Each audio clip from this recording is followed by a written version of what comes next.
When Marcus Sterling looked me dead in the eye across that mahogany boardroom table and said I wouldn't know a good investment if it slapped me in the face, he had no idea he was about to become the best investment opportunity of my life. What happened next turned a $2.5 million gamble into the sweetest revenge I've ever tasted and completely destroyed the empire he thought he'd stolen from me. Before we jump back in, tell us where you're tuning in from. And if this story touches you, make sure you're subscribed, because tomorrow I've saved something extra special for you. My name is Victoria Chen, and until 18 months ago, I was the quiet partner in Sterling and Chen Financial Consulting, a boutique investment firm that Marcus and I had built from absolutely nothing over the course of 12 years. I say quiet partner, but that's not because I lacked opinions or expertise. I was quiet because I believed in letting results speak louder than words, and our results had been extraordinary. While Marcus handled the flashy client presentations and networking events, I spent my days buried in market analysis, identifying emerging trends, and developing the investment strategies that had earned our clients an average return of 32% annually. The irony wasn't lost on me that the man who would eventually claim I knew nothing about investments had been writing on my research and recommendations for over a decade. But I'm getting ahead of myself.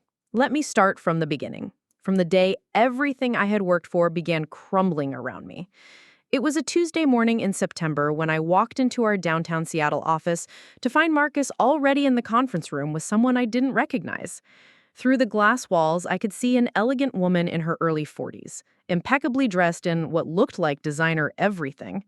Her auburn hair was pulled back in a perfect chignon, and she carried herself with the kind of confidence that comes from never having to worry about money.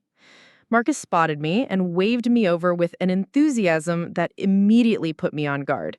In all our years of partnership, Marcus had never been enthusiastic about anything that didn't directly benefit Marcus.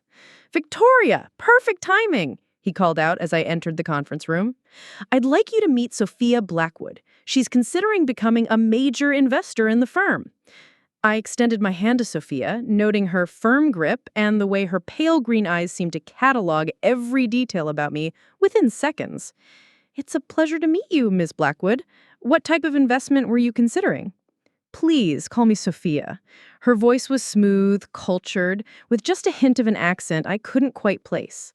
"I'm looking to invest approximately $15 million in a firm that can help me diversify my portfolio.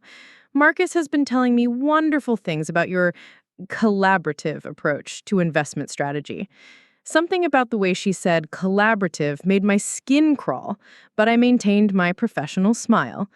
"We've been fortunate to achieve consistent returns for our clients. What sectors are you most interested in?" Before I could finish explaining our approach to emerging markets, Marcus interrupted. "Sophia, why don't I show you our quarterly reports while Victoria grabs us some coffee? She makes the best coffee in the building." I stared at him. In 12 years of partnership, Marcus had never asked me to get coffee for anyone.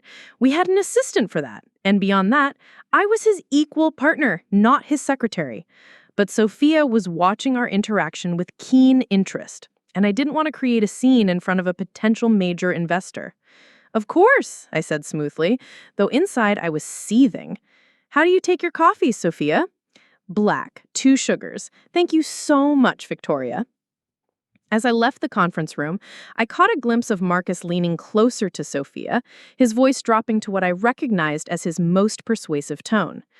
They were looking at our client files, specifically the detailed investment analysis that I had personally prepared. Something cold settled in my stomach. When I returned with the coffee, their heads were bent together over my latest market research report, the one I had spent 3 weeks developing on cryptocurrency integration strategies. Sophia looked up as I set down her cup. "This is fascinating work, Victoria. Marcus was just explaining how he developed this cryptocurrency framework. It's incredibly forward-thinking." My hand froze halfway to setting down Marcus's cup. "I'm sorry, how he developed what?" Marcus's laugh was just a little too loud, a little too forced. "Victoria's being modest. We collaborate on all our major strategies. She helps with the research. I develop the frameworks." Helps with the research. 12 years of partnership, and I helped with the research? Actually, I said carefully, that particular cryptocurrency analysis was something I developed independently. I spent several months researching blockchain integration possibilities before presenting the strategy to Marcus. Sophia's eyebrows rose slightly, and she glanced between Marcus and I with what looked like amusement. How interesting. And Marcus, you refined Victoria's initial research into this comprehensive strategy? Exactly, Marcus said quickly. Victoria's great with the technical details, but turning research into actionable investment strategies requires a different skill set entirely. The condescension in his voice was so thick I could practically taste it. This was my life's work he was dismissing, my expertise he was reducing to mere technical support. But what bothered me more than his words was the way Sophia was nodding along, as if this made perfect sense to her. Well, Sophia said, closing the report and fixing me with that calculating stare. It sounds like you have a wonderful partnership. Marcus handles strategy and client relations. Victoria handles research and support. Very complementary. Research and support. Not investment strategy, not market analysis, not the backbone of everything our firm had achieved. Research and support.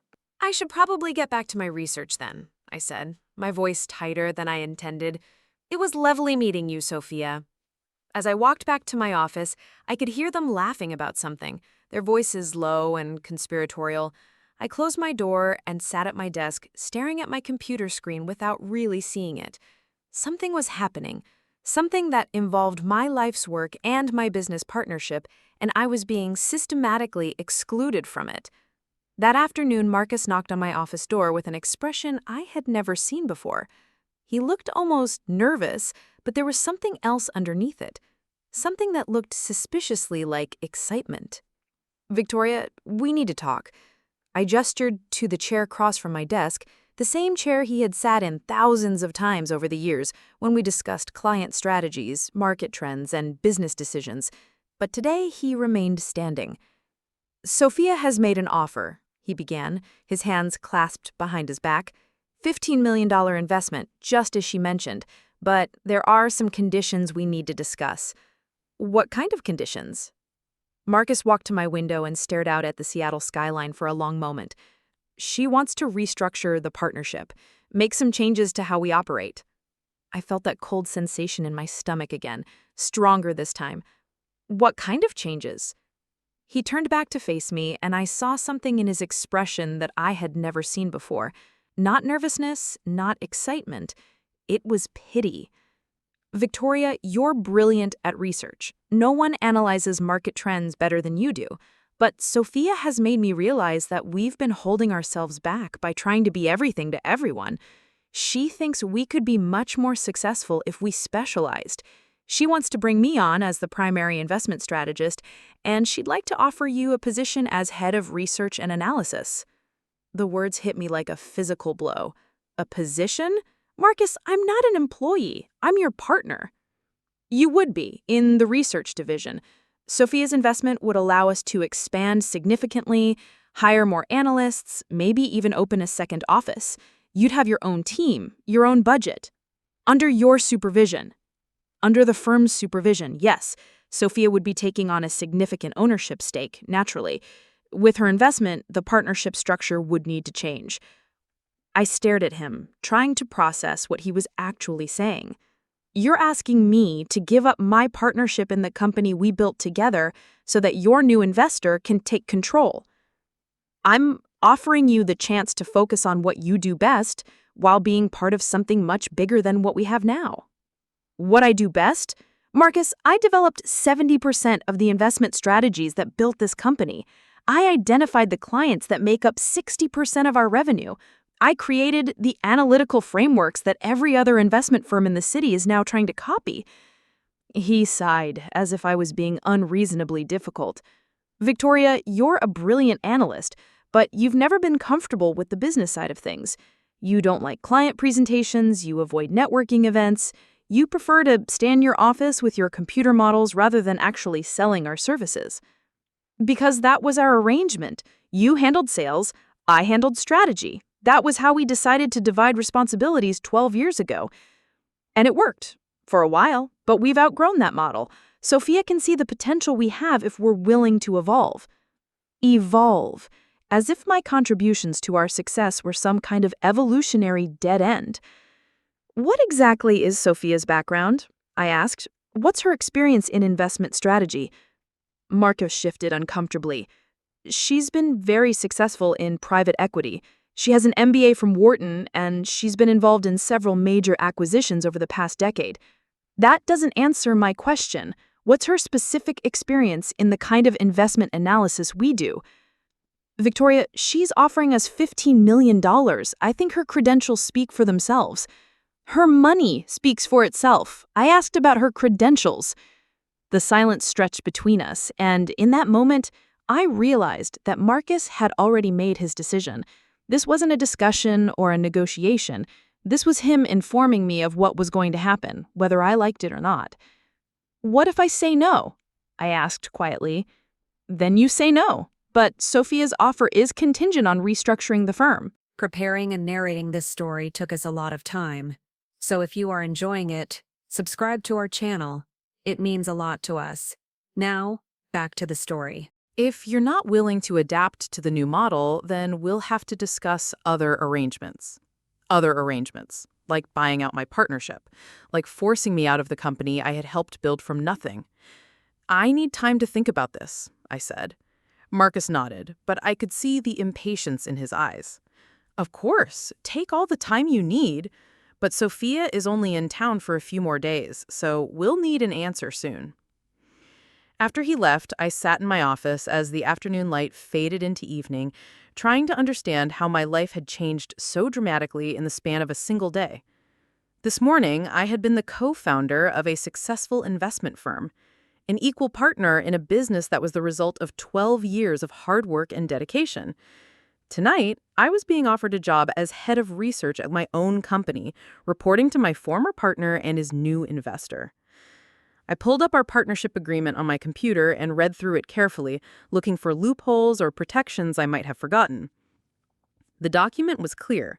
Any major changes to the business structure required unanimous agreement from both partners. Marcus couldn't simply restructure the firm without my consent. But I also knew that if I refused, he could make my life incredibly difficult. We had built our client relationships together, but Marcus had been the public face of the firm. Most of our clients knew him better than they knew me. If this became a battle, I wasn't sure I would win. I called my lawyer that evening and explained the situation. Janet Morrison had handled our business legal needs for years, and she knew the partnership agreement as well as anyone. "Victoria," she said after I finished explaining, "they can't force you to accept a restructuring that fundamentally changes your ownership stake. But if Marcus really wants to push this, he could make things very complicated. He could claim the business needs the investment to remain viable, argue that refusing the deal would be detrimental to your clients. But legally, I have the right to refuse?" "Absolutely. But that doesn't mean it would be easy. These kinds of partnership disputes can get very ugly, very expensive, and very public. Is that really the battle you want to fight?" I spent the rest of the evening walking along the waterfront, trying to clear my head and figure out my next move. Seattle at night had always been my thinking place. The combination of city lights reflecting off Elliott Bay and the distant Olympic Mountains providing a sense of perspective that I couldn't find anywhere else. By the time I got home to my Capitol Hill apartment, I had made my decision. I wasn't going to be pushed out of the company I had built, and I wasn't going to accept a subordinate position in my own firm. If Marcus wanted a fight, he would get one. The next morning, I arrived at the office early and spent several hours preparing for what I knew would be a difficult conversation. I pulled together documentation of every major investment strategy I had developed, every client I had brought to the firm, every analysis that had contributed to our success. If Marcus wanted to characterize me as merely a research assistant, I was going to make sure Sophia understood exactly what she would be getting if she cut me out. Marcus and Sophia were already in the conference room when I arrived at 9 o'clock, and I could see my future being planned without me through the glass walls. They had coffee cups and pastries spread across the table, along with what looked like legal documents. "Good morning," I said as I entered, setting down a thick folder of documents. "I've had a chance to consider your proposal, and I'd like to present some additional information for Sophia's consideration." Marcus looked annoyed, but Sophia seemed genuinely curious. "Of course, Victoria. What did you want to share?" I opened my folder and pulled out the first document. This is a breakdown of the revenue generated by each investment strategy we've implemented over the past 5 years. As you can see, strategies I developed independently account for approximately 78% of our total client returns. Sophia studied the document carefully, her expression neutral. "This is impressive work, Victoria, but I'm curious about implementation. How do you translate these strategies into actual client outcomes?" "I work directly with our investment team to implement the strategies, monitor their performance, and make adjustments based on market conditions. For example, the cryptocurrency integration strategy Marcus showed you yesterday has generated an average return of 41% for the clients who adopted it." "Interesting," Sophia said, glancing at Marcus. "And Marcus, what's your role in the implementation process?" Marcus cleared his throat. "I oversee the overall client relationship, make sure the strategies align with each client's risk tolerance and investment goals. Victoria is very detail-oriented, but sometimes she gets so focused on the analytical side that she loses sight of the bigger picture." "Could you give me an example of that?" Sophia asked. Marcus hesitated, clearly not expecting to be pressed for specifics. "Well, for instance, Victoria wanted to recommend a significant cryptocurrency position to the Patterson account last year. Great analysis, but she didn't fully consider that the Pattersons are in their 70s and extremely risk-averse. I had to scale back her recommendation to something more appropriate for their situation." I stared at him. "Marcus, the Patterson account specifically requested exposure to emerging technologies. Mrs. Patterson told us directly that she wanted to allocate 10% of their portfolio to high-growth potential investments. My recommendation was exactly what they asked for." "Right, but I had to make sure it was implemented responsibly." Sophia's eyes moved between us, and I could see her processing the dynamics of our disagreement. "It sounds like you both bring valuable perspectives to the process. Victoria, what's your concern about the proposed restructuring?" Here was my moment. I had rehearsed this conversation in my head a dozen times, but sitting across from Sophia's calculating gaze, I suddenly felt like I was fighting for my professional life. "My concern is that the restructuring fundamentally misrepresents the value I bring to this firm." I'm not just a researcher or an analyst. I'm the primary architect of the investment philosophy that has made us successful. The idea that I would report to Marcus rather than continuing as an equal partner doesn't reflect the reality of how this business operates. Sophia nodded thoughtfully. I can understand that perspective. But Marcus has explained that you prefer to focus on the technical side of things rather than client relations and business development. Wouldn't specializing in what you do best allow you to be more effective? What I do best is develop investment strategies that make our clients money. Everything else is just packaging. The words came out harsher than I intended, but I was tired of being characterized as some kind of back-office support person. Sophia's eyebrows rose slightly, and I could see Marcus giving me a warning look. "Victoria," he said carefully, "I think what Sophia is trying to understand is how we can structure the firm to maximize everyone's strengths. You're incredibly talented at analysis, but you've never shown much interest in the business development side of things." "Because that was never my role. You wanted to handle clients. I was happy to focus on strategy. But that doesn't mean I'm incapable of client relations or business development. It means I chose to specialize in the areas where I could add the most value." Sophia leaned back in her chair, studying me with those pale green eyes. "Victoria, can I ask you a direct question?" "Of course. If you were to leave Sterling and Chen and start your own firm, how confident would you be in your ability to attract and retain clients?" The question caught me off guard, partly because it was so direct, and partly because it was something I had been wondering about myself. I think my track record speaks for itself. I've generated exceptional returns for our clients. That's ultimately what matters in this business. But do you enjoy client interaction? Do you find it energizing to present strategies, handle objections, build relationships? I hesitated, and in that hesitation, I could see Marcus and Sophia exchange a look. The truth was, I didn't particularly enjoy client presentations. I found them stressful and time-consuming, and I was much more comfortable analyzing market data than explaining investment philosophy to people who often had no real interest in understanding the underlying strategies. I enjoy helping clients achieve their financial goals, I said carefully. The method of communication is less important than the results. Sophia smiled, but it wasn't a warm expression. That's very honest, Victoria, and it helps me understand why Marcus thought this restructuring might benefit everyone. You could focus entirely on what you love doing without the pressure of business development responsibilities. What I love doing is building a successful investment firm. Business development is part of that, whether I enjoy it or not. The conversation continued for another hour, but I could feel the momentum shifting away from me. Every time I tried to assert my value as an equal partner, Sophia would ask probing questions that highlighted my discomfort with client relations or business development. Every time I pointed to my track record of successful strategies, Marcus would add context that made it sound like implementation required his oversight and judgment. By the time we finished, I felt like I had been skillfully dissected by two people who had already decided my fate. Sophia thanked me for my insights and said she would need some time to consider all the information before making her final investment decision. As I walked back to my office, I realized that I had just participated in my own professional execution. They hadn't rejected my arguments or dismissed my contributions. Instead, they had systematically demonstrated that my value to the firm was limited to technical analysis, and that my reluctance to embrace client relations made me unsuitable for an equal partnership role. The worst part was that some of what they said was true.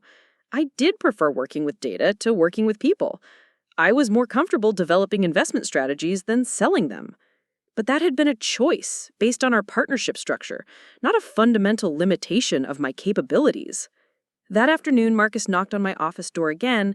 This time, he looked genuinely sympathetic. Victoria, I want you to know that this isn't personal. You're incredibly talented, and I value everything you've contributed to this firm. But Sophia has made me realize that we need to evolve if we want to compete at the next level. And you think I can't evolve? I think you're most effective when you can focus on what you do best. The research position would give you resources and support that you've never had before. You'd have your own team, your own budget, the ability to really dive deep into emerging markets and innovative strategies. Under someone else's authority? Marcus sighed. Victoria, Sophia is investing $15 million. That kind of capital comes with expectations and requirements. She's not just buying into our existing business model, she's buying the potential for something much bigger. What's her timeline for this decision? She's flying back to New York tomorrow night. She'd like an answer before then. Less than 24 hours to decide whether to accept a subordinate position in my own company or fight a battle that could destroy everything I had worked to build. I told Marcus I would give him my answer in the morning. That evening, I did something I hadn't done in years. I called my sister Amanda in Portland and asked if I could drive down to see her. Amanda was 3 years older than me and had always been my closest confidant, the person I talked to when I needed perspective on major life decisions. Amanda lived in a craftsman bungalow in the Hawthorne district with her husband David and their 2 teenage daughters. She was a corporate lawyer who had successfully balanced a demanding career with family life, and she had always been brutally honest about the realities of professional success. I arrived at her house around 9 o'clock and found her in her home office, reviewing contracts with a glass of wine and jazz playing softly in the background. She took one look at my face and closed her laptop. What happened? She asked. I told her everything, from Sophia's arrival to the restructuring proposal to my disastrous attempt to assert my value as an equal partner. Amanda listened without interrupting, occasionally refilling her wine glass and mine. So, she said when I finished, let me make sure I understand this. Your business partner of 12 years wants to bring in an investor who would essentially demote you to an employee position, and you have until tomorrow to decide whether to accept it or fight it? That's about right. Amanda was quiet for several minutes, staring out her office window at the Portland streetlights. Victoria, can I ask you something that might be uncomfortable? At this point, everything is uncomfortable. Do you think Marcus is right about your reluctance to handle business development? The question stung, partly because I had been asking myself the same thing. I think I made a choice 12 years ago to focus on investment strategy while he focused on client relations. That doesn't mean I'm incapable of doing both. But do you want to do both? If you started your own firm tomorrow, would you be excited about spending half your time in client meetings and business development activities? I considered the question honestly. The truth was, the prospect of building client relationships from scratch felt overwhelming. I was good at what I did because I could immerse myself completely in market analysis and strategy development. The idea of dividing my attention between that work and the constant demands of client management was exhausting to contemplate. I don't know, I admitted. Maybe not, but that doesn't justify what they're doing. No, it doesn't. But it might explain why they think they can get away with it. Amanda turned to face me directly. Victoria, you built that firm's analytical capabilities, but Marcus built its client relationships. In a fight, who do you think the clients would choose? The question I had been avoiding. Most of our clients had worked with Marcus directly for years. They knew me as the brilliant analyst behind the strategies, but Marcus was the one who had sold them on our services, who had held their hands through market volatility, who had become their trusted advisor. I don't know, I said again. Then maybe the real question isn't whether you should fight this restructuring. Maybe the question is whether you want to build something new, something that's entirely yours. We talked until almost 2 a.m, exploring possibilities I hadn't allowed myself to consider. What if I did leave Sterling and Chen? What if I used my knowledge and track record to build something completely different? What if this wasn't the end of my career, but the beginning of something much better? By the time I drove back to Seattle the next morning, I had made my decision. I arrived at the office to find Marcus and Sophia already in the conference room, clearly expecting my answer. I knocked on the glass door and entered, carrying a single sheet of paper. "Good morning," I said, setting the paper on the table between them. "This is my response to your restructuring proposal." Marcus picked up the paper and read it quickly, his expression changing from expectation to confusion to something that looked like panic. "Victoria, you can't be serious." "I'm completely serious. I'm declining your offer of an employment position, and I'm exercising my right under our partnership agreement to dissolve the partnership." Sophia looked between us, clearly not understanding what was happening. "I'm sorry, what does that mean exactly?" Marcus was still staring at the paper. "It means she's forcing a dissolution of the business. She's breaking up the partnership." "Can she do that?" "Unfortunately, yes. Our partnership agreement includes a dissolution clause that allows either partner to force a buyout under certain circumstances." I had spent most of my drive back from Portland working through the legal and financial implications of dissolving our partnership. Under our agreement, if either partner wanted to exit the business, we had to undergo a professional valuation and buyout process. Given our client base and revenue history, I estimated that my 50% stake was worth somewhere between $8 and $12 million. "This is incredibly short-sighted, Victoria. You're destroying everything we've built together because you can't accept a perfectly reasonable reorganization." "I'm not destroying anything, Marcus. I'm claiming my fair share of what we built together and giving you the freedom to restructure however you want with Sophia's investment." Sophia looked intrigued rather than upset, which surprised me. "Victoria, this is certainly unexpected. Are you planning to start a competing firm?" I'm planning to take some time to consider my options. Well, Sophia said, standing up and extending her hand to me, I have to respect your decision. It takes courage to walk away from something comfortable to build something new. There was something in her tone that made me study her face more carefully. She didn't look disappointed or concerned about the complications my decision would create. If anything, she looked almost pleased. Marcus spent the rest of the morning alternating between anger and attempts at reconciliation, but I had made my peace with the decision. The dissolution process would take several months, during which I would continue to work on existing client strategies while we underwent professional valuation and worked out the details of separating our business interests. It wasn't until 3 weeks later that I discovered the real reason Sophia Blackwood had seemed so pleased by my decision to leave Sterling and Chen. I was having lunch with Jennifer Walsh, one of the financial advisors we had worked with on several client portfolios, when she mentioned something that made my blood run cold. I heard about your partnership dissolution, Jennifer said over salad at our usual downtown restaurant. I have to say, I was surprised. You and Marcus seemed to work so well together. It was time for a change, I said diplomatically. Jennifer nodded, then leaned forward conspiratorially. Can I ask you something confidential?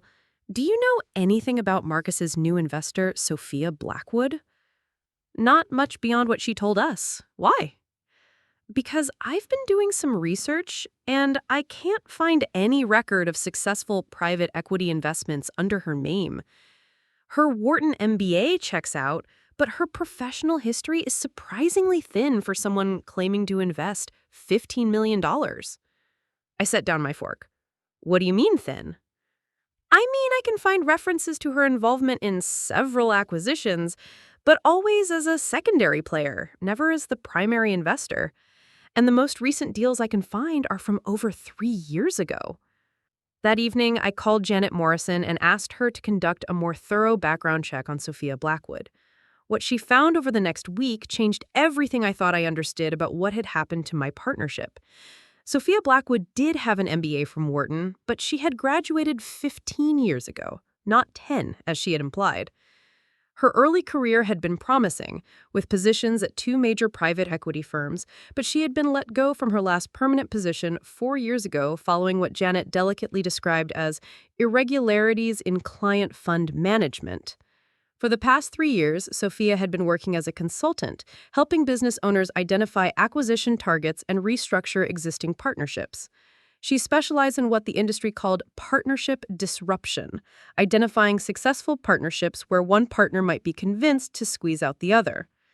Victoria, Janet said when she called to deliver her findings, I don't think Sophia Blackwood has $15 million to invest in anything. I think she was hired to break up your partnership. The room seemed to spin around me as the implication sank in. Hired by whom? That's going to be harder to determine, but based on her pattern of previous engagements, I'd guess someone who wanted access to Sterling & Chen's client base and intellectual property without having to compete for it. I spent that night staring at my ceiling, trying to piece together what had really happened. Someone had identified my partnership with Marcus as valuable enough to be worth stealing, and they had hired a specialist to break us up. Sophia had played us perfectly, appealing to Marcus's ego while systematically undermining my position as an equal partner. The question was who had hired her and why. The answer came 2 months later when Marcus announced that Sterling Financial Consulting was being acquired by Hartwell Investment Group, one of the largest financial services firms in the Pacific Northwest. Richard Hartwell, the firm's founder, had been trying to expand his company's boutique investment capabilities for years, but he had never been able to attract top-tier talent away from established competitors. Instead of building an investment analysis division from scratch, he had simply hired someone to break up the most successful partnership in the market and acquire the pieces. Marcus would become a senior partner at Hartwell, heading up their newly created high-net-worth investment division. Our client list, our proprietary investment strategies, and our track record would all become Hartwell assets. The $15 million investment that Sophia had promised Marcus would come from Hartwell as part of the acquisition deal, and I would be left with a cash buyout from the partnership dissolution unemployed, and watching my life's work become someone else's competitive advantage.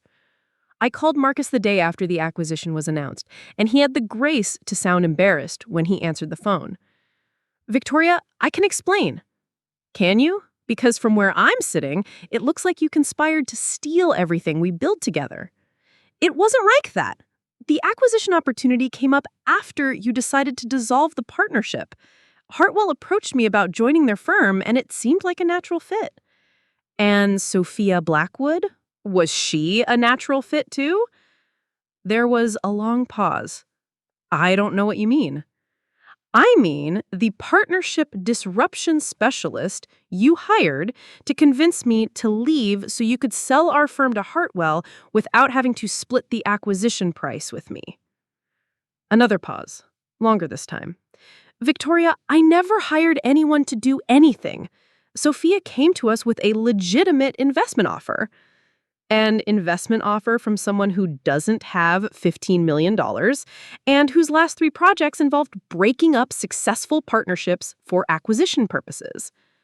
Marcus was quiet for so long that I thought he might have hung up.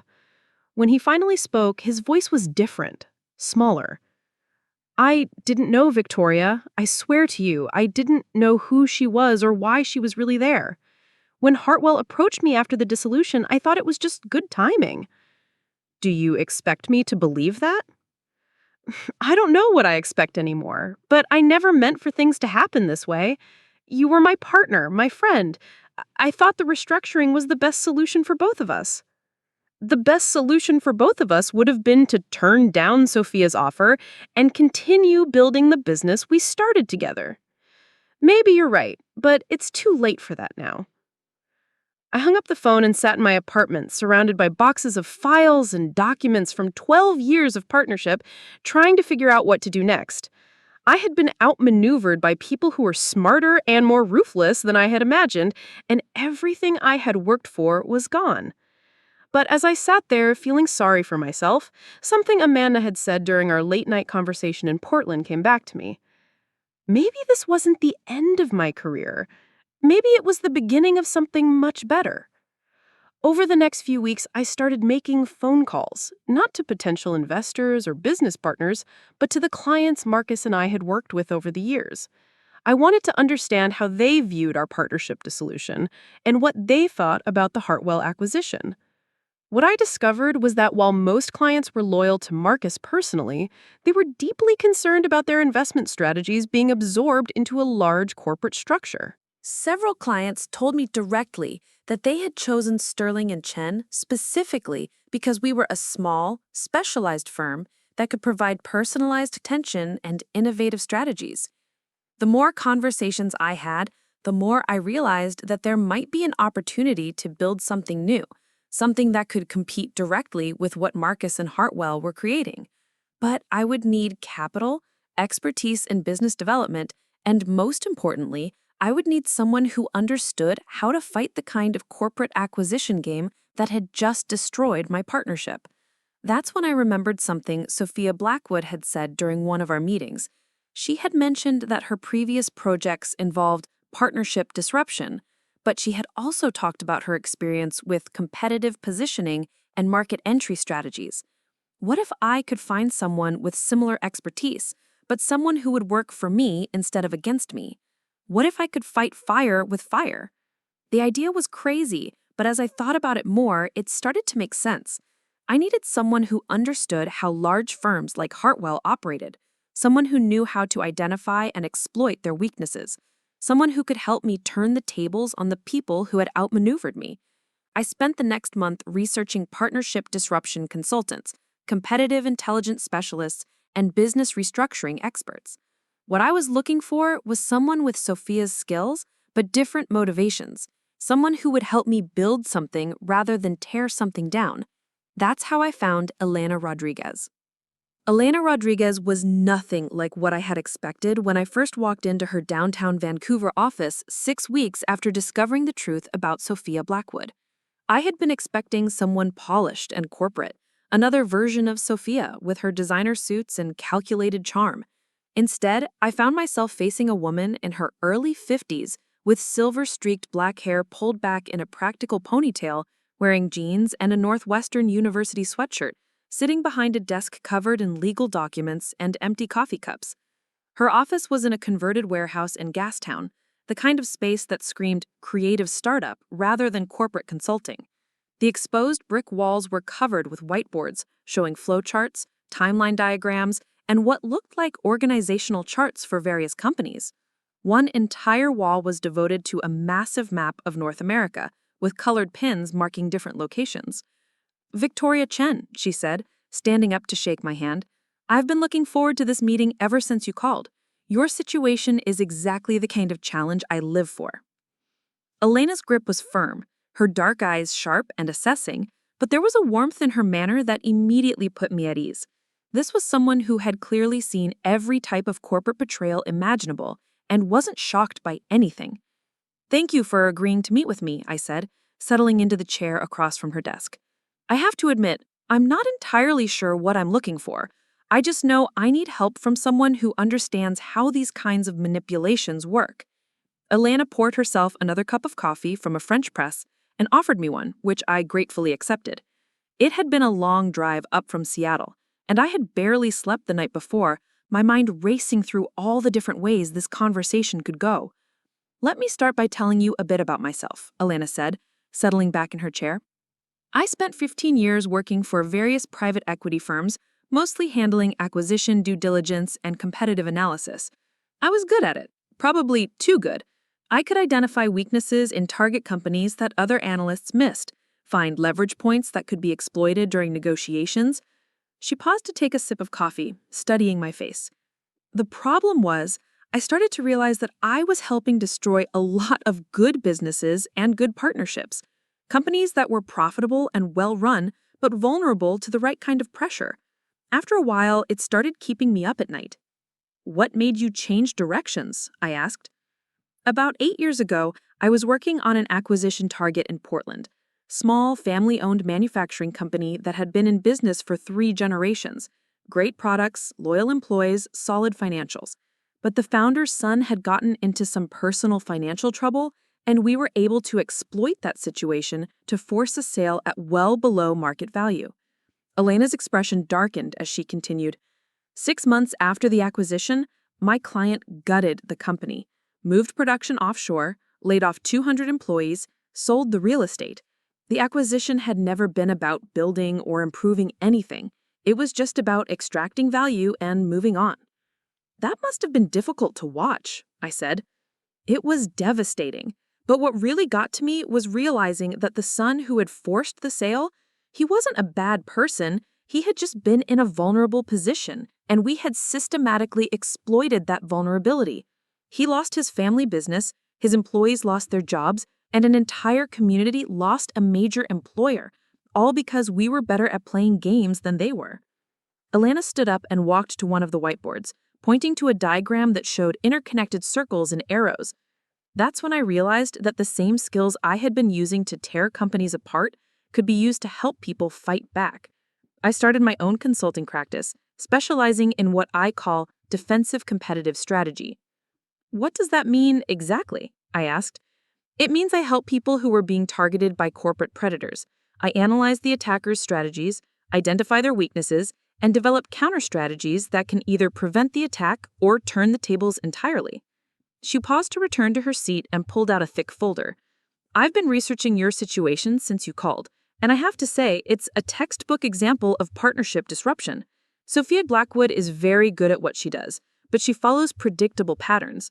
She opened the folder and spread several documents across her desk. "I found records of 6 similar projects she's completed over the past 4 years. In each case, she identified a successful partnership where the partners had different personalities and skill sets, then systematically exploited those differences to create conflict and force a dissolution." I leaned forward to examine the documents, recognizing the same manipulation tactics that had been used on Marcus and me. "How does she find these partnerships?" I asked. "Corporate intelligence firms. There are companies that specialize in identifying acquisition targets for larger firms. They look for successful small businesses with valuable intellectual property or client relationships, then analyze the ownership structure to find potential vulnerabilities. Elena pulled out another document, this one showing a network diagram with Hartwell Investment Group at the center. In your case, Hartwell had been monitoring Sterling and Chen for at least 2 years.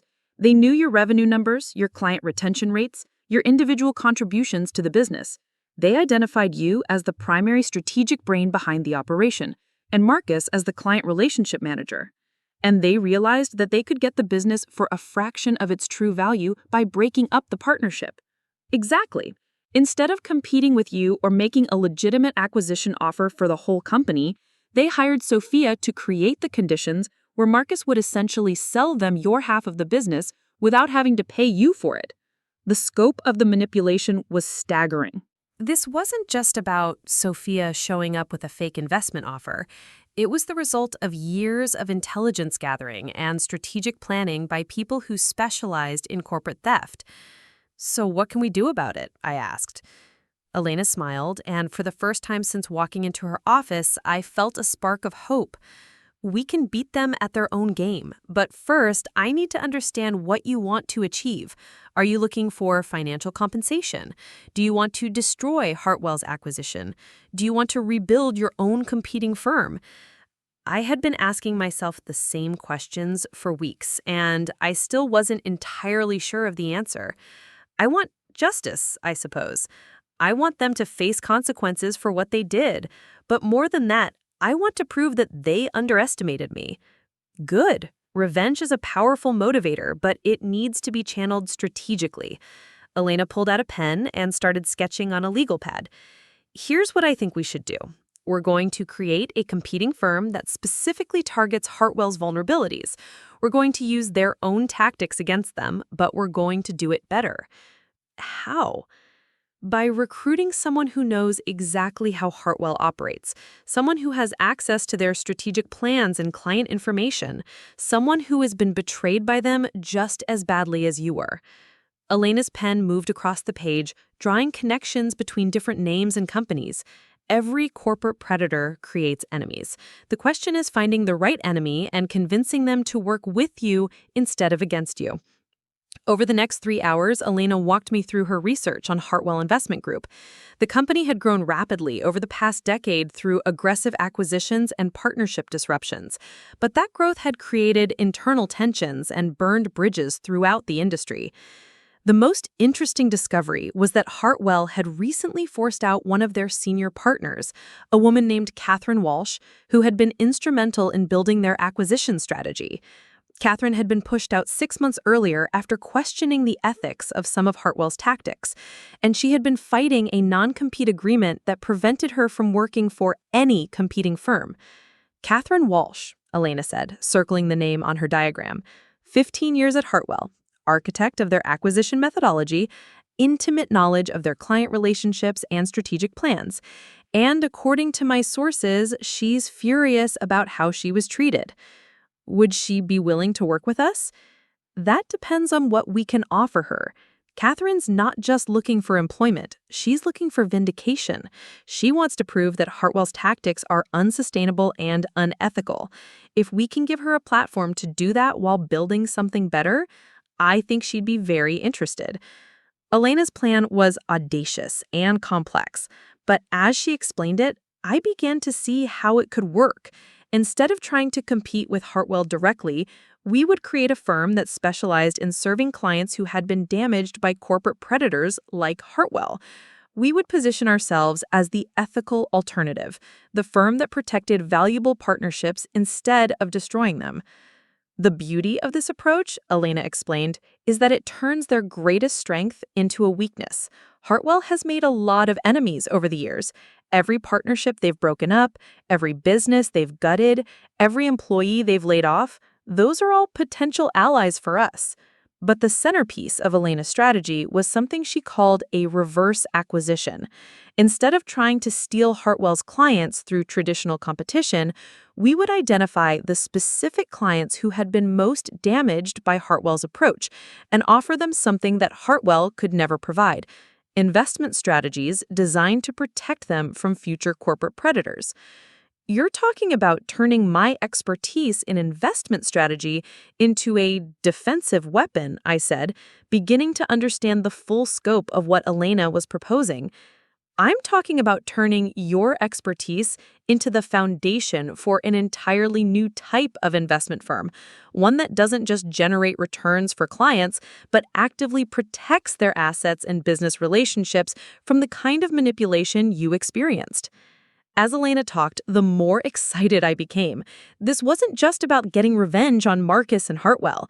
It was about building something genuinely innovative, something that could change how small investment firms competed with larger corporate predators. But I also recognized the risks. Going up against a firm like Hartwell would require significant capital, expertise I didn't yet possess, and a level of strategic sophistication that I had never had to develop before. What would something like this cost? I asked. Elena consulted another set of documents. Initial capital requirements would be substantial. We'd need office space, technology infrastructure, legal support, and enough operating capital to survive the first 2 years while we build our client base. I estimate somewhere between $3 and $5 million. I had received $8.2 million from the partnership dissolution, so the financial investment was manageable. But this would represent a significant portion of my total net worth. And if Elena's strategy failed, I could lose everything. There's something else to consider, Elena continued. If we do this, Hartwell is going to fight back. They have resources, connections, and a track record of destroying competitors. We need to be prepared for them to use every dirty trick in the book against us. What kind of dirty tricks? Legal harassment, client poaching, reputation attacks, regulatory complaints. They'll try to tie us up in litigation, spread rumors about our competence and ethics, maybe even try to recruit our key employees once we get started. The prospect was daunting, but as I sat in Elena's office, looking at the strategic diagrams spread across her desk, I realized that this was exactly what I had been looking for. Not just a way to rebuild my career, but a way to fight back against the people who had destroyed my partnership. If I decide to move forward with this, I said, what would be the timeline? Elena smiled. That depends on how quickly we can recruit Catherine Walsh and how fast you want to move. If Catherine is willing to join us, we could have the basic framework in place within 3 months. Client acquisition would take longer, but I think we could be operational within 6 months. And you think Catherine would be interested? Let me make some calls and find out.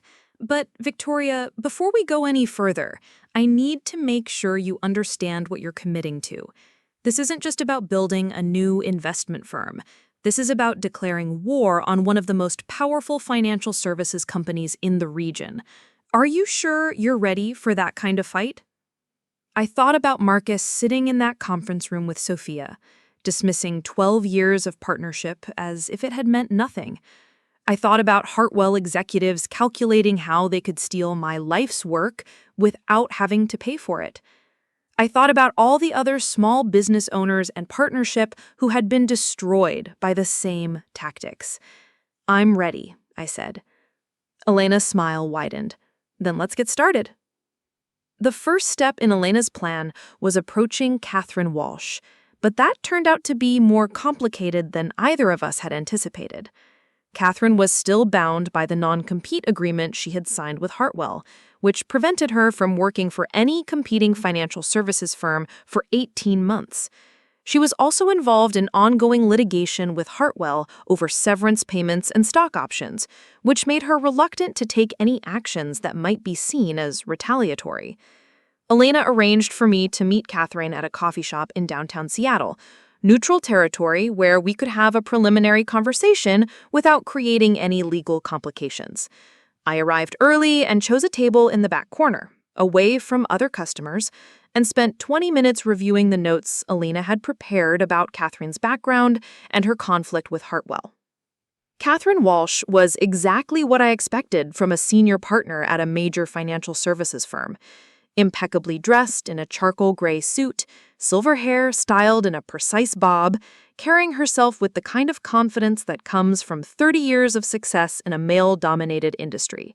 But when she sat down across from me and removed her sunglasses, I could see the anger in her eyes. "Ms. Chen," she said, extending a perfectly manicured hand. Elena Rodriguez spoke very highly of you. I understand you recently had your own difficulties with corporate predators. Something like that, I said, studying her face for any sign of the calculation I had learned to recognize in people like Sophia Blackwood. But Catherine's anger seemed genuine, and there was something about her directness that reminded me of Elena. Elena told me about your partnership dissolution and Hartwell's acquisition of your former firm. I have to say, it's exactly the kind of ruthless maneuvering I've come to expect from Richard Hartwell. You worked with him for 15 years. What changed? Catherine ordered a coffee and leaned back in her chair, her expression turning bitter. What changed is that I finally realized what I had been helping to build. For years, I told myself that we were just being aggressive competitors, that we were helping our clients achieve better returns through strategic acquisitions. It took me far too long to understand that we weren't building anything. We were just destroying other people's work and extracting the value for ourselves. What was the final straw? A family-owned investment advisory firm in Spokane. 3 generations in business, excellent reputation, solid client relationships. The founder's daughter had taken over the business and was doing innovative work with sustainable investing strategies. Richard decided we needed their client base and their expertise, so we hired a consultant to manufacture a succession crisis that would force a sale. Catherine's hands tightened around her coffee cup. The daughter ended up losing the business that her family had spent 60 years building. 24 employees lost their jobs, and Richard acquired their sustainable investing strategies and their client relationships for about 30 cents on the dollar. That's what they did to me. I know. And when I objected to the tactics we were using, when I suggested that maybe we should try legitimate competition instead of corporate espionage and manipulation, Richard made it clear that I was no longer a good fit for the firm's culture. Catherine explained how Hartwell had systematically marginalized her over a period of several months, excluding her from strategic planning meetings, reassigning her clients to other partners, and eventually offering her a buyout package that was significantly less than her partnership agreement stipulated. They used every legal and financial pressure point they could find to force me out, she said. And now they're trying to prevent me from working anywhere else in the industry for 18 months, essentially blacklisting me for having the audacity to question their methods. Elena thinks we might be able to help each other, I said carefully. Catherine studied my face for a long moment. What did you have in mind? Over the next hour, I explained Elena's strategy for creating a defensive investment firm, one that specialized in protecting clients from the kind of corporate predation that had destroyed my partnership and forced Catherine out of Hartwell. Catherine listened intently, asking detailed questions about the financial projections, the regulatory requirements, and the competitive positioning. It's an interesting concept, she said when I finished, but you're talking about going up against firms with hundreds of millions in assets and decades of established relationships. What makes you think we can compete? Because they have a fundamental weakness that we can exploit, I said, remembering Elena's analysis. They're predators, which means they can only succeed by finding vulnerable prey. But what happens when their potential prey becomes better at defending itself than they are at attacking? Catherine's eyebrows rose slightly. You're talking about changing the entire dynamic of the industry. I'm talking about building something that Richard Hartwell can't steal or destroy because it's specifically designed to resist his tactics. For the first time since sitting down, Catherine smiled. That's either brilliant or completely insane. Maybe both. Catherine was quiet for several minutes, staring out the coffee shop window at the Seattle street scene. When she finally turned back to me, her expression had changed. The anger was still there, but now it was focused and determined. If I were to hypothetically consider joining this venture, what would my role be and how would we handle the non-compete issue? Elena thinks the non-compete might actually work in our favor, As long as you're not directly competing with Hartwell's existing services, you should be legally protected. And what we're proposing isn't traditional investment management, it's defensive strategy consulting with an investment component. And my role? Co-founder and head of client development. You know how firms like Hartwell operate, which means you know how to protect clients from their tactics. You also have relationships throughout the industry that we'll need if we're going to build something substantial. Catherine nodded slowly. I'd want to review Elena's full strategic plan before making any commitments, and I'd want to understand the financial projections in detail. But I have to admit, the idea of beating Richard Hartwell at his own game is extremely appealing. Does that mean you're interested? It means I'm very interested. When can we meet with Elena to discuss the details? We scheduled a follow-up meeting for the following week, and I drove back to my Capitol Hill apartment feeling more optimistic than I had in months. For the first time since discovering Sophia Blackwood's true identity, I felt like I had a real chance of fighting back against the people who had stolen my life's work. But as I would discover over the next several weeks, building a defensive investment firm turned out to be significantly more complicated than any of us had anticipated. The first challenge was regulatory. The kind of defensive strategy services we wanted to offer didn't fit neatly into existing regulatory categories, which meant we would need to carefully structure our business to avoid running afoul of securities regulations while still being able to provide the services our clients would need. Alana brought in a securities lawyer named Michael Torres, who specialized in regulatory compliance for innovative financial services firms. Michael spent 2 weeks reviewing our business plan and came back with a list of modifications that would allow us to operate legally while still achieving our strategic objectives. The key is positioning yourselves as strategic consultants rather than traditional investment advisors, Michael explained during our meeting in his downtown Seattle office. You can provide defensive strategy advice and help clients implement protective measures, but you'll need to be careful about how you structure the investment management component. The solution Michael proposed was to create 2 separate but related entities, Chen Walsh Strategic Consulting, which would provide the defensive strategy services, and Pacific Defense Capital, which would handle actual investment management for clients who wanted us to implement the strategies we developed. It's more complex than a single firm, Michael admitted, but it gives you much more flexibility in how you serve clients, and it provides better legal protection if Hartwell tries to challenge your operations. The second challenge, and the one that worried me most, was client acquisition. Elena's plan depended on identifying business owners and investors who had been damaged by corporate predators and convincing them to work with an untested firm run by people Hartwell would certainly characterize as disgruntled former employees. We need to prove our concept with a high-profile success before we try to scale, Catherine said during one of our strategy sessions in Elena's office. We need a client who will benefit dramatically from our services and who will be willing to serve as a reference for future prospects. Elena had been researching potential initial clients, and she presented us with 3 possibilities that she thought would be ideal test cases for our defensive strategy approach. The first was a boutique architecture firm in Portland that was being pressured to sell to a larger corporate competitor. The second was a family-owned restaurant chain in Vancouver that was facing hostile acquisition attempts. The third was a software development company in Bellevue that had been targeted by patent trolls and predatory investors. Any of these would demonstrate different aspects of our capabilities, Elena explained, but I think the software company might be our best option for our first client. Why? Because software companies are particularly vulnerable to the kind of tactics Hartwell specializes in, and because successful defense of a tech company would get us attention in the investment community. The software company was called Nexus Analytics, and it had been founded 5 years earlier by 2 MIT graduates who had developed innovative data visualization tools for financial services firms.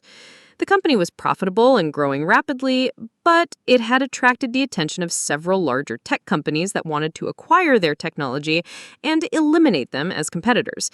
The founders are brilliant engineers, but they have no experience dealing with corporate predators, Elena said, showing us the research she had compiled. They've already made several strategic mistakes that have made them more vulnerable to hostile acquisition attempts. Catherine studied the documents Elena had prepared. What kind of mistakes? They took on outside investors without proper protective provisions in their agreements. They licensed their core technology to several larger firms without adequate safeguards, and they've been sharing strategic information with potential partners who turned out to be acquisition targets. It was a textbook example of how innovative companies could be systematically weakened and prepared for acquisition by more experienced corporate predators. But it was also exactly the kind of situation where our defensive strategy approach could make a dramatic difference. If we could successfully defend Nexus Analytics, I said, thinking through the implications, it would demonstrate that our approach works against sophisticated corporate predators. More than that, Catherine added, it would show that we can help clients not just survive attacks, but actually strengthen their position by learning to defend themselves. Elena nodded. And if we do it right, it will also send a message to firms like Hartwell that there are consequences for their predatory tactics. We spent the next 2 weeks developing a comprehensive analysis of Nexus Analytics' situation and preparing a presentation that would demonstrate how our defensive strategy approach could protect them from hostile acquisition attempts. The presentation was unlike anything I had ever created during my years at Sterling and Chen. Instead of focusing on investment returns and portfolio optimization, we were developing strategies for corporate survival and competitive defense. The meeting with Nexus Analytics was scheduled for a Thursday morning at their offices in Bellevue. As Elena, Catherine, and I drove across Lake Washington that morning, I felt a mixture of excitement and nervousness that reminded me of my early days building Sterling and Chen with Marcus. But this time was different. This time I wasn't just trying to build a business.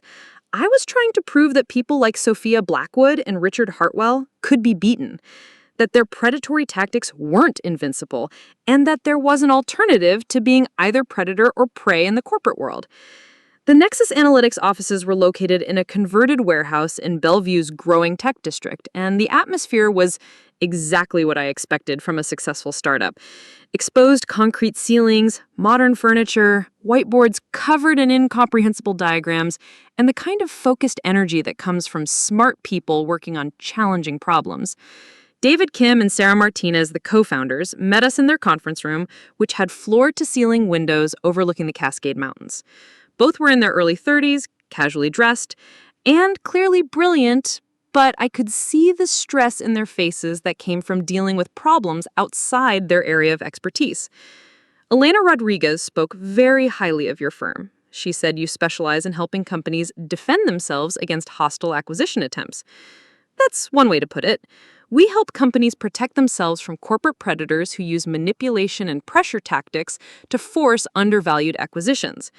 Sarah leaned forward, clearly interested.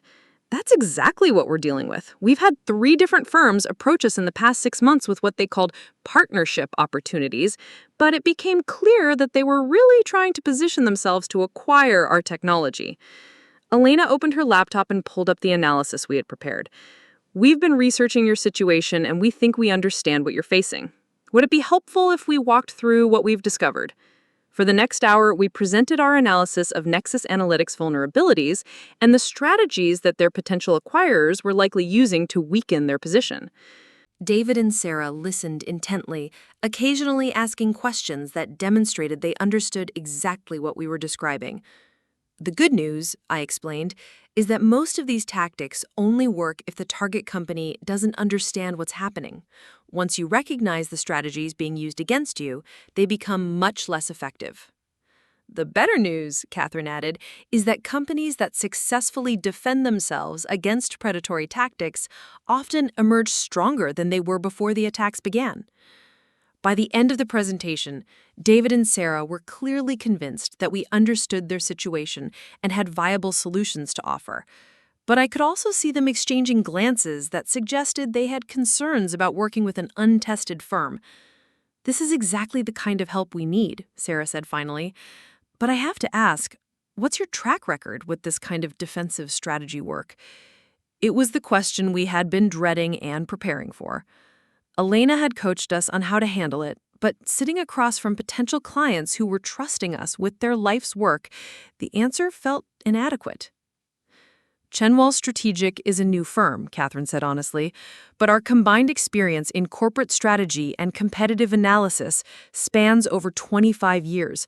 Victoria built one of the most successful boutique investment firms in the Pacific Northwest before it was acquired through exactly the kind of predatory tactics we're helping you defend against.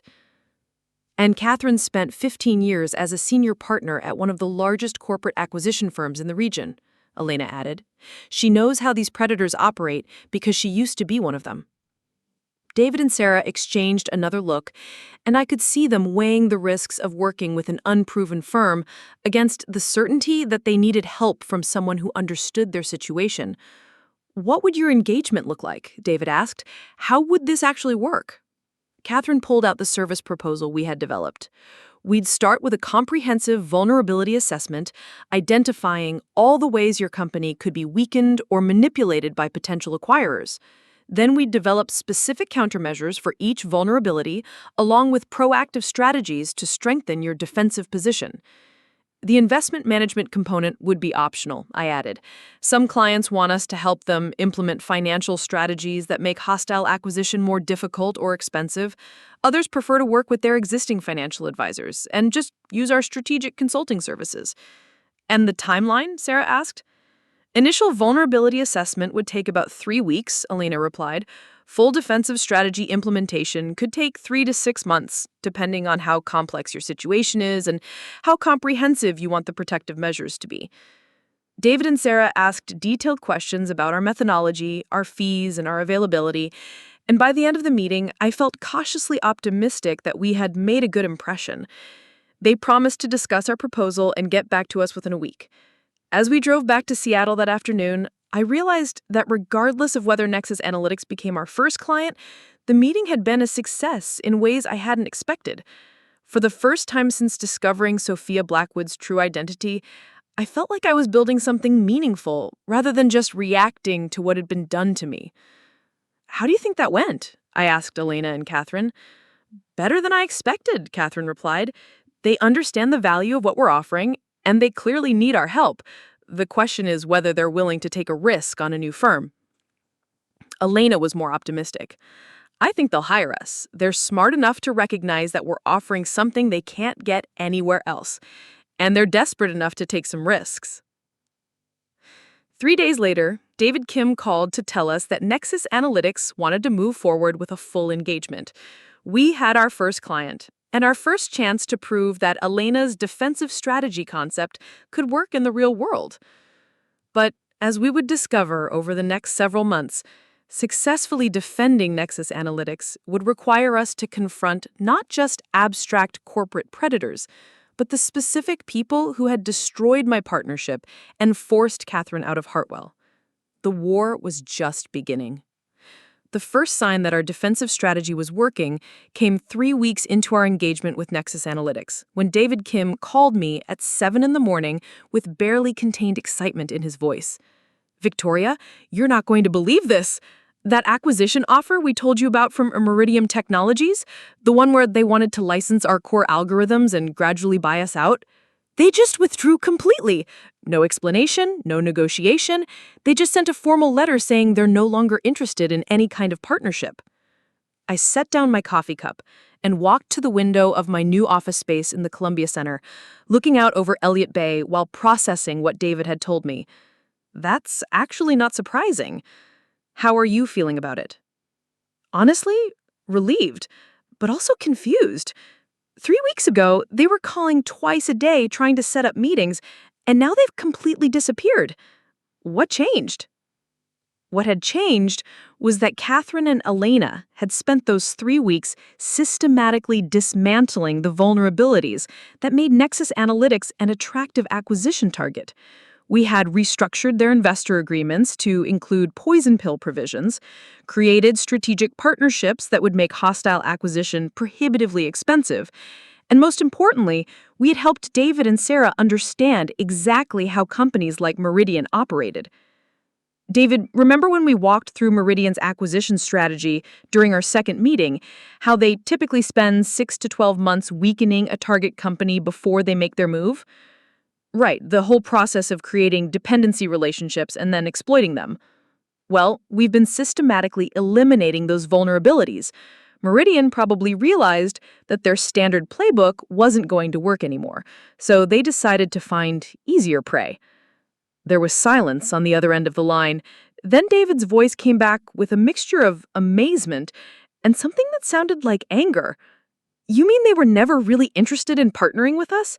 It was all just set up for a hostile takeover? David, they were interested in your technology and your client relationships, but they wanted to acquire those assets for as little money as possible, which meant making you desperate enough to accept whatever they offered. Those bastards! We spent months developing proposals for them, sharing our development roadmaps, giving them access to our client data. We thought we were building a genuine partnership. This was the moment that made everything Elena and Catherine and I were doing worthwhile. Not just protecting our clients from corporate predators, but helping them understand how the game really worked, so they could protect themselves in the future. The good news is that you're not vulnerable to those tactics anymore, I said. And Meridian's withdrawal means word is going to spread that Nexus Analytics isn't easy prey. That should discourage other potential predators. What's the bad news? The bad news is that we may have gotten Hartwell's attention. That afternoon, Catherine called an emergency meeting at Elena's office. She had received a call from one of her former colleagues at Hartwell, ostensibly a social check-in, but really a fishing expedition to find out what Catherine was working on and who her new clients were. "Richard knows we're operating," Catherine said as soon as Elena and I arrived. "My source couldn't give me details, but apparently there's been discussion in their strategic planning meetings about new competitors offering defensive services to potential acquisition targets." Elena pulled up a map on her computer showing the locations of Hartwell's recent acquisition targets. "If they're paying attention to us, it means we're having an impact. The question is what they're planning to do about it." I studied the map, noting the geographic pattern of Hartwell's activities. Most of their targets were in the Pacific Northwest, which made sense given their Seattle headquarters, but they had also been expanding into California and Colorado markets over the past 2 years. "What kind of countermeasures would they typically use against a competitor?" I asked Catherine. "Depends on how much of a threat they perceive us to be. If they think we're just a minor irritant, they might try legal harassment or client poaching. But if they think we could actually damage their business model..." Catherine paused, clearly uncomfortable with where her analysis was leading. "What?" Elena prompted. "If they think we're a serious threat, they'll try to destroy us completely. Client blacklisting, regulatory complaints, reputation attacks, maybe even personal lawsuits against individual partners. Richard doesn't believe in proportional responses." The prospect was intimidating, but as I sat in Elena's office, looking at the strategic diagrams covering her walls, I realized that I wasn't afraid. For months, I had been reacting to other people's moves, trying to recover from betrayals and manipulations I hadn't seen coming. Now, for the first time, I was in a position to act rather than react. "Let them come," I said. "We know how they operate, and we have something they don't." "What's that?" Catherine asked. "We have clients who trust us because we're actually helping them, not because we're manipulating them. That's going to make us a lot harder to destroy than they think." Elena nodded approvingly. Victoria is right. Hartwell's business model depends on information asymmetry and power imbalances. But we're in the business of eliminating those advantages.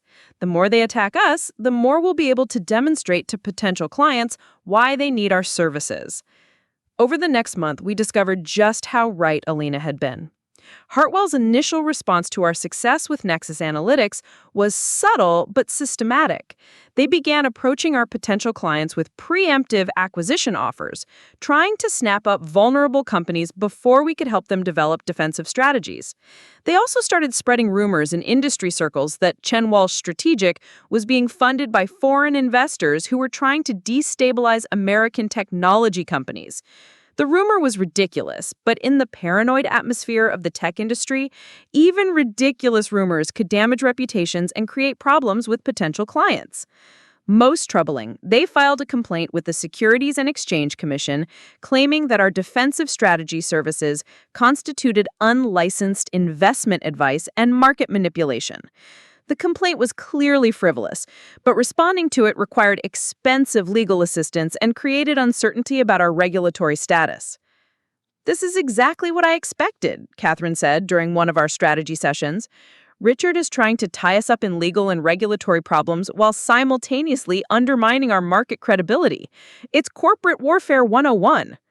But Hartweld had made a critical mistake in their assessment of our situation. They assumed that we were operating like a traditional consulting firm, dependent on a steady stream of new clients and vulnerable to reputation attacks and regulatory pressure. What they didn't understand was that Elena had designed our business model specifically to resist exactly these kinds of attacks.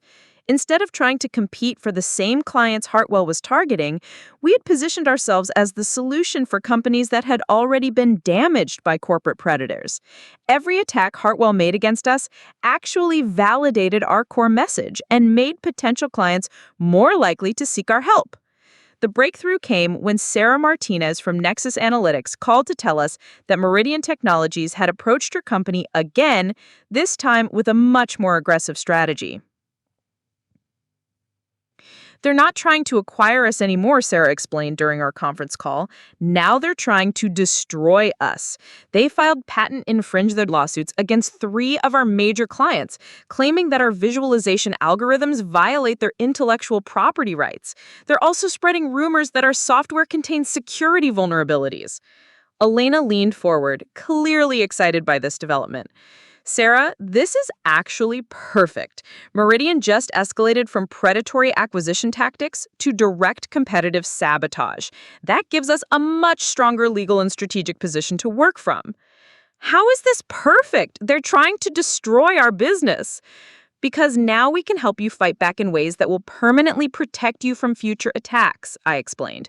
Meridian made the mistake of moving from manipulation to direct confrontation, which means we can use their own tactics against them. Catherine had been researching Meridian's background while we talked, and her findings revealed exactly the kind of vulnerability Elena had been hoping to find. Meridian has a history of using frivolous patent lawsuits to intimidate smaller competitors. They've done this at least 6 times over the past 3 years, always against companies that couldn't afford extended litigation. "So, what do we do?" David asked. Elena smiled with the kind of satisfaction I had learned to recognize when she had identified the perfect strategic response. "We turn their strength into a weakness." Instead of just defending against their attacks, we're going to make them pay for using predatory tactics against our client.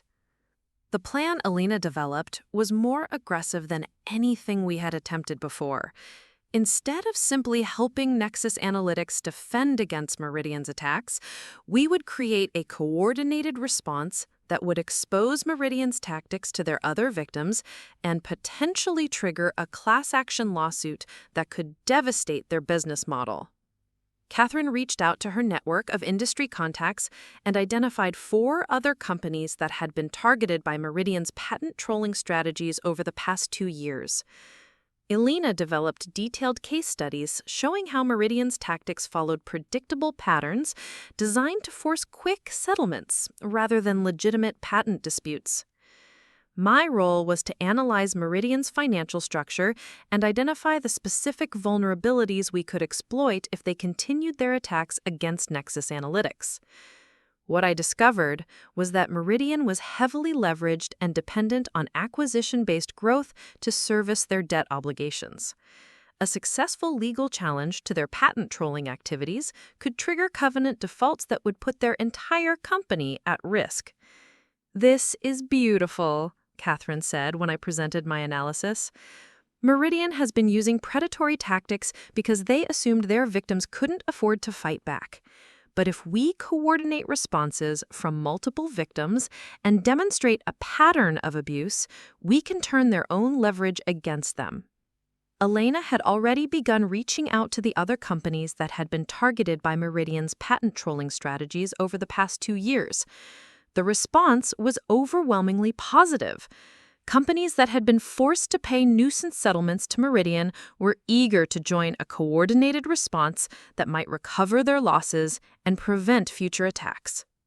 Within 2 weeks, we had assembled what Elena called a defensive coalition of 6 companies that had been victimized by Meridian's patent trolling strategies. More importantly, we had attracted the attention of a major law firm that specialized in intellectual property litigation and was willing to take the case on a contingency basis. The news that Nexus Analytics and 5 other companies were filing a coordinated lawsuit against Meridian Technologies for patent abuse and anti-competitive practices made the front page of the Seattle Business Journal and was picked up by several national technology publications. But the real victory came 3 days after the lawsuit was filed, when Meridian's attorneys called to request settlement discussions. They had realized that fighting a coordinated legal challenge would be far more expensive than their typical strategy of intimidating individual victims, and they were facing the possibility that their pattern of abuse would be exposed in court proceedings. "They want to settle," David told me when he called with the news. "Not just with us, but with all 6 companies in the coalition. They're offering to withdraw all patent claims, pay our legal costs, and provide financial compensation for the business disruption their attacks caused." "How much financial compensation?" I asked. $2.7 million, split among the 6 companies. Plus, they've agreed to modify their patent enforcement policies to prevent future abusive tactics. It was a complete victory, far beyond what any of us had expected when we first started working with Nexus Analytics. But more importantly, it demonstrated that Elena's defensive strategy concept could work even against sophisticated corporate predators with significant resources. The success of the Meridian case transformed Chen Walsh Strategic from an interesting experiment to a legitimate threat to the entire corporate predation industry. Within a month of the settlement announcement, we had received inquiries from over 30 companies that had been targeted by various forms of corporate predation. But our success also attracted the kind of attention from Hartwell that Catherine had been warning us about. Richard Hartwell himself called me at my office 3 weeks after the Meridian settlement, the first time I had spoken directly to the man who had orchestrated the destruction of my partnership with Marcus.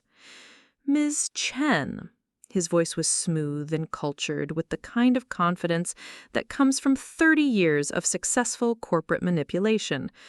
"I understand you've been quite successful with your new consulting venture. Congratulations." "Thank you, Mr. Hartwell, though I'm surprised to hear from you directly." "I'm always interested in innovative approaches to the consulting business. Your work with the Meridian situation was particularly impressive. You managed to turn a defensive position into a coordinated offensive strategy. Very sophisticated." There was something in his tone that made me immediately suspicious. Richard Hartwell hadn't called to congratulate me on my success. He was probing for information and probably recording the conversation. "We try to provide value to our clients," I said carefully. "I'm sure you do. In fact, I was wondering if you might be interested in discussing some potential collaboration opportunities. Hartwell Investment Group is always looking for talented strategic consultants, and your background with Sterling and Chen suggests you have exactly the kind of expertise we value." The offer was so audacious that I almost laughed. The man who had orchestrated the theft of my life's work was now trying to recruit me to work for him. "That's very flattering, Mr. Hartwell, but I'm quite happy with my current situation." "Of course you are, but I think you might find our offer quite compelling. We're prepared to discuss a senior partnership position with significant equity participation and immediate access to our client base. You'd be working with some of the most sophisticated investors in the region." I realized that this wasn't just a recruitment attempt. Richard was trying to buy me off, to eliminate the threat Chen Walsh Strategic represented by absorbing me into his organization. "I appreciate the offer, but I'm not interested in leaving my current partners." "Your current partners." There was a subtle change in Richard's tone, a coolness that hadn't been there before. "Catherine Walsh and Elena Rodriguez. Interesting team you've assembled. Catherine, of course, worked for us until recently. Brilliant strategist, though she sometimes had difficulty with the practical realities of competitive business. The implied threat was clear. Richard had detailed knowledge of our operation and the people involved in it. Catherine has been an invaluable partner, I said. Her experience and insights have been crucial to our success. I'm sure they have. And Alina Rodriguez, the partnership disruption specialist. Quite a reputation in certain circles. Some might even call her methods controversial. Elena's methods are completely legal and ethical. Oh, I'm sure they are. But legality and ethics can be subjective concepts in the consulting business, especially when it comes to regulatory interpretation and client confidentiality requirements. Now, Richard was being completely explicit in his threats. He was suggesting that Hartwell might file regulatory complaints or challenge our business practices if I didn't accept his recruitment offer. Mr. Hartwell, I think this conversation has gone as far as it needs to. Thank you for your interest, but Chenwal Strategic is not looking for acquisition or partnership opportunities with Hartwell Investment Group. Of course not. But, Victoria, may I call you Victoria? The consulting business can be quite volatile. Regulatory changes, market shifts, competitive pressures. It would be unfortunate if your current success were disrupted by factors beyond your control. Are you threatening me, Mr. Hartwell? Richard's laugh was warm and completely without humor. Threatening? Not at all. I'm simply observing that the business environment can be unpredictable. But I want you to know that if circumstances change, if you find yourself reconsidering your current situation, Hartwell Investment Group would still be interested in discussing opportunities. The call ended with polite pleasantries, but the message had been delivered clearly. Richard Hartwell viewed Chenwal Strategic as a threat that needed to be eliminated, and he had offered me one chance to surrender before he escalated to more aggressive tactics. That evening, I called Elena and Catherine for an emergency meeting at Elena's office. I replayed the conversation with Richard as accurately as I could remember, and both women listened with expressions of growing concern. "This is worse than I expected," Catherine said when I finished. "Richard doesn't usually make direct threats unless he's already committed to destroying a competitor. He's moved from viewing us as a minor irritant to seeing us as an existential threat to his business model." "What kind of escalation should we expect?" Alina asked. Catherine was quiet for several minutes, clearly considering her response carefully. "Richard has essentially unlimited resources and no ethical constraints. He'll use every legal and illegal tactic he can think of. Regulatory complaints, client intimidation, personal lawsuits, reputation attacks, maybe even industrial espionage or sabotage. Can we defend against that kind of assault? We can try. But Victoria, you need to understand what you're really choosing here. This isn't just about competing with Hartwell anymore. This is about surviving a systematic campaign to destroy everything you've built." I looked around Elena's office at the strategic diagrams and client files that represented months of hard work, building something I believed in. For the first time since starting Chenwal Strategic, I felt the weight of responsibility for Catherine's career and Elena's reputation, not just my own future. "What would happen if I accepted Richard's offer?" I asked. "If I joined Hartwell and dissolved the partnership?" Elena shook her head immediately. "Victoria, that would be a complete betrayal of everything we've built together. You can't seriously be considering surrendering to the same people who destroyed your partnership with Marcus." "I'm not considering surrendering. I'm trying to understand all our options before Richard escalates to open warfare." Catherine leaned forward, her expression serious. "Victoria, if you join Hartwell now, Richard will use your recruitment as evidence that Chenwal Strategic was never legitimate. He'll claim that you were just a disgruntled former partner looking for a better deal, and that our success was based on insider knowledge rather than genuine expertise. More importantly," Elena added, "he'll use your defection to undermine confidence in defensive strategy consulting generally. Every potential client will wonder if their consultant might abandon them for a better offer from the predators they're supposed to be fighting. I understood their arguments, but I also understood that my decision would determine whether Elena and Catherine faced professional destruction along with me. If we chose to fight Richard Hartwell, all three of us would be putting our entire careers at risk. What do you two want to do? This is your decision as much as mine. Elena's response was immediate. I want to fight. Richard Hartwell represents everything that's wrong with the corporate consulting industry. If we can prove that his tactics can be defeated, we'll change how the entire industry operates. Catherine was more cautious. I want to fight too, but I think we need to be realistic about what we're up against. Richard has destroyed competitors before, and he's very good at it. If we're going to survive this, we need to be smarter and more ruthless than he is. How do we do that? Catherine smiled, and for the first time since I had met her, she looked genuinely dangerous. We use his own tactics against him. Richard assumes that we'll fight defensively, trying to protect our clients and our reputation while he attacks us.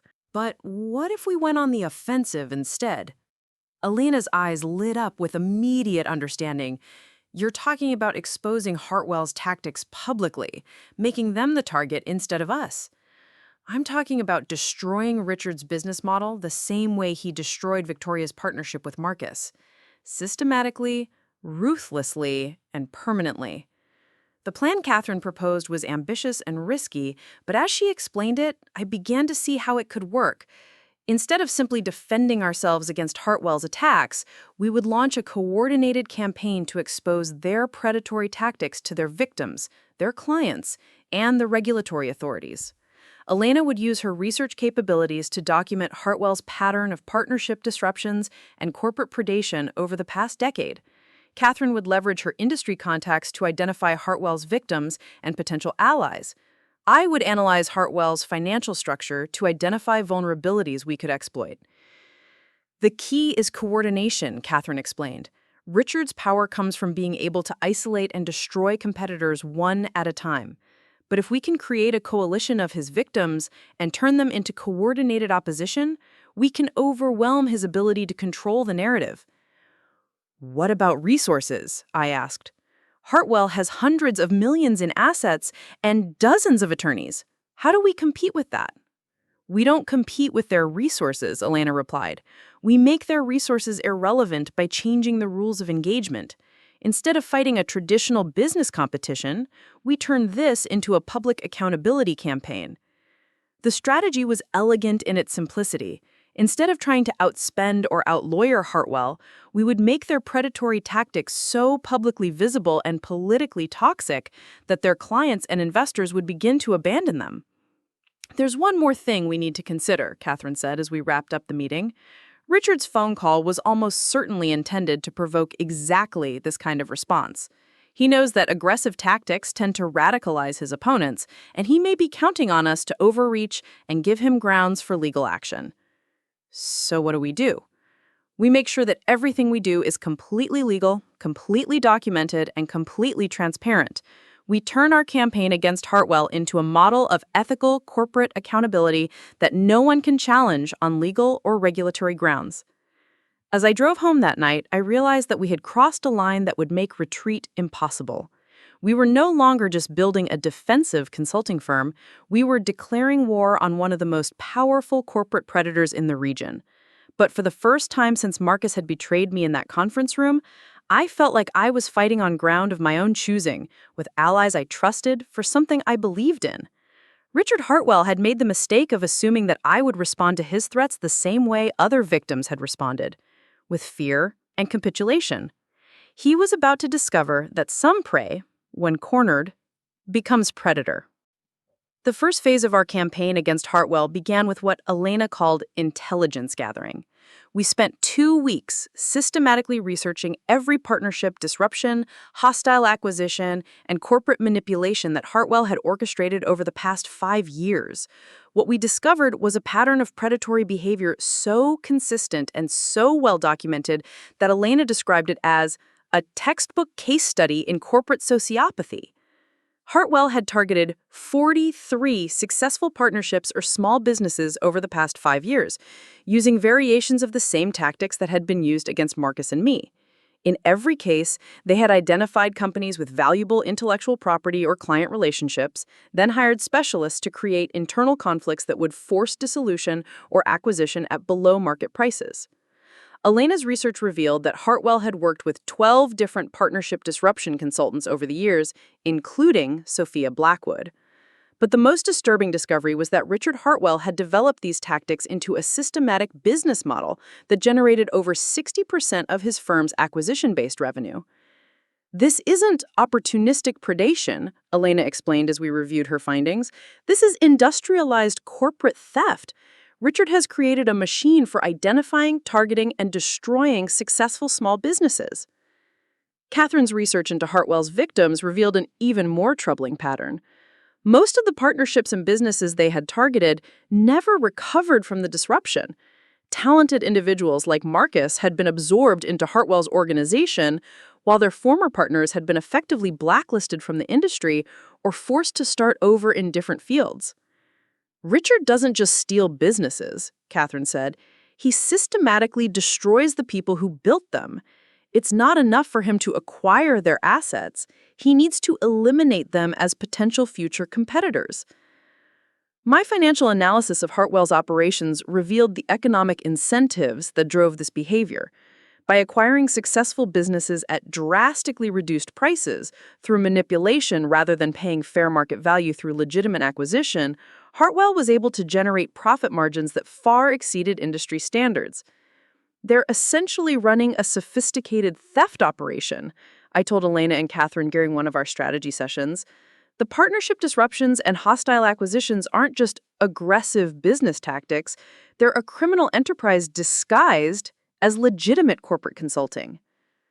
Elena had been developing media contacts throughout our investigation, and she arranged for us to meet with Jennifer Walsh, an investigative reporter for the Seattle Times who specialized in corporate misconduct stories.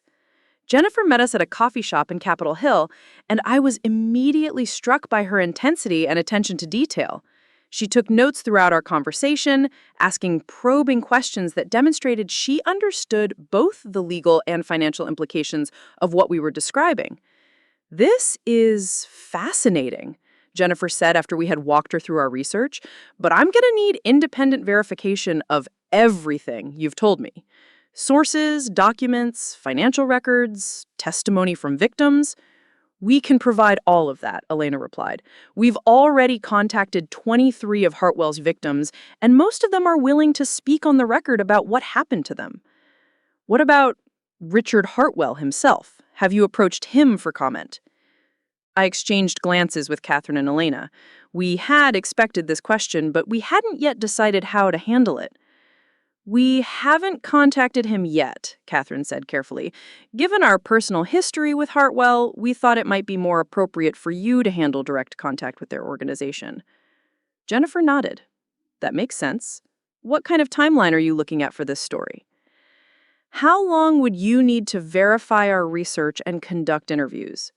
"Assuming your sources check out and I can get cooperation from Hartwell's victims, probably 6 to 8 weeks for a comprehensive investigation?"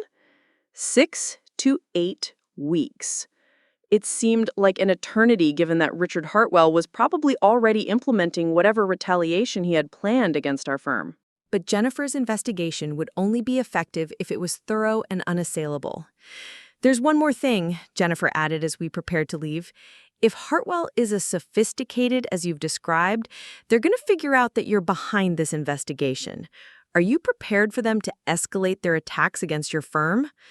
It was the question I had been dreading, but expecting.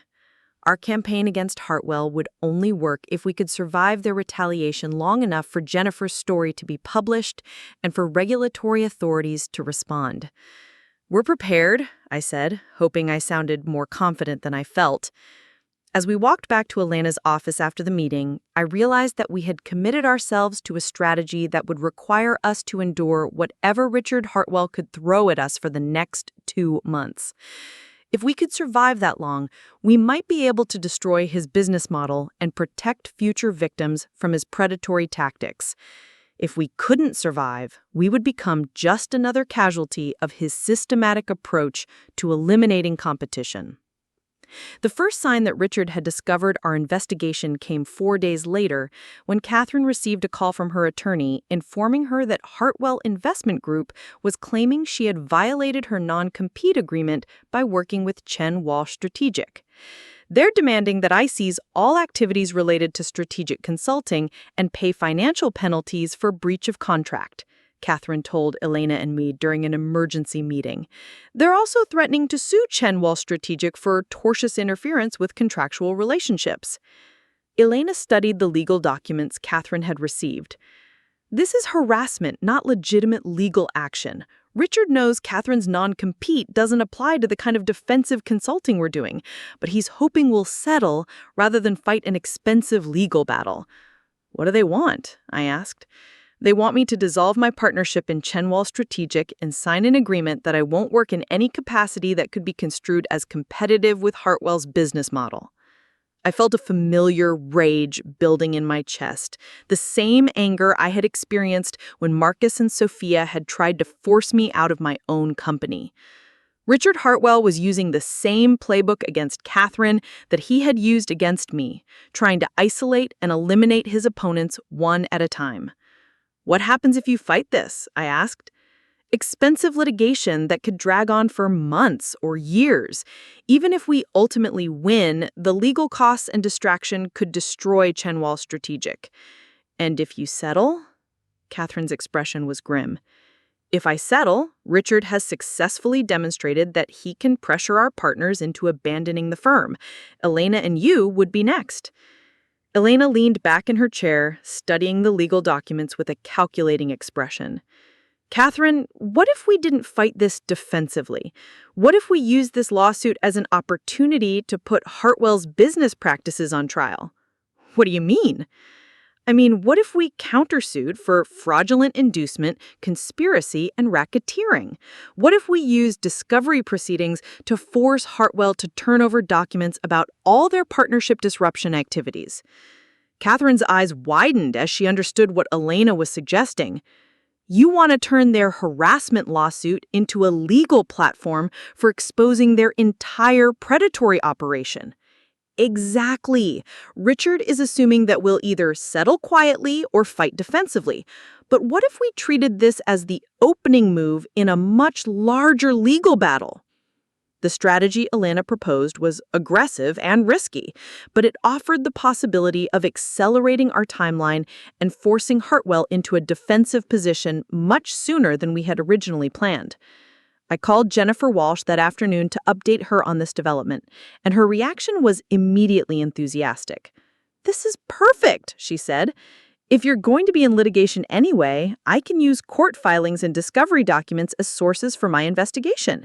It gives me legal protection and access to information that might otherwise be difficult to obtain." How does this change your timeline? If anything, it accelerates it.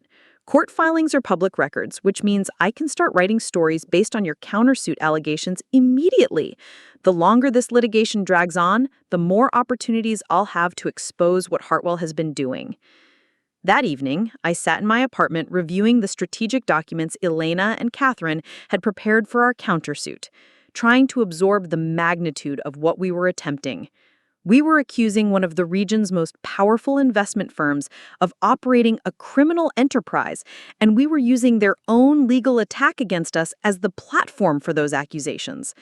It was exactly the kind of audacious, high-stakes gamble that Richard Hartwell himself might have engineered against a competitor, which meant that either we had learned to think like our enemy, or we were about to discover why so many of Richard's previous opponents had been destroyed.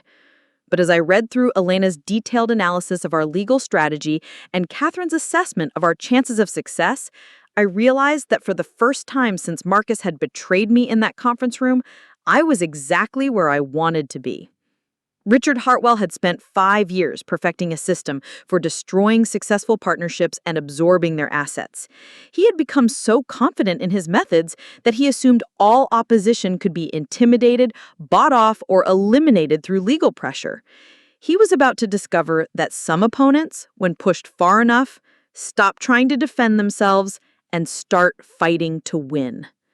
The countersuit destroyed everything.